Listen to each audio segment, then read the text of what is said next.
ডিপ্রেশনে ভুগছেন, পেরেশানিতে আছেন, খুব বেশি দুশ্চিন্তায় আছেন, কোনো কিছু ভালো লাগছে না, আল্লাহর সাথে একটু কথা বলেন। আল্লাহ, আপনি আমার সৃষ্টিকর্তা, আপনি আমার মালিক, আপনার কাছে আমার ফিরে যেতে হবে।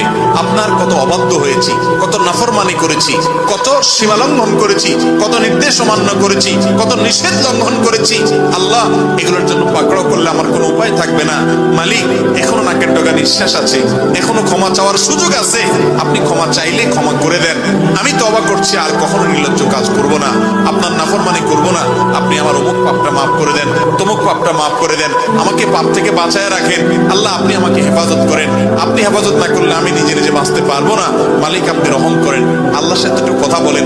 আল্লাহর কসম, সালহাতুস সঙ্গে বুদি দিল খারাস, আজমুদে এক জামানা খাকে বাস। পাথর হয়ে বহুদিন ছিলেন ভাই, একটু আল্লাহর সাথে কথা বলেন, চোখের পানি ফেলেন, দোয়া করেন। বিশেষ করে ভোর রাতের দোয়া, ভোর রাতের দোয়া, এটা গুলি মিস হলে মিস হয় না।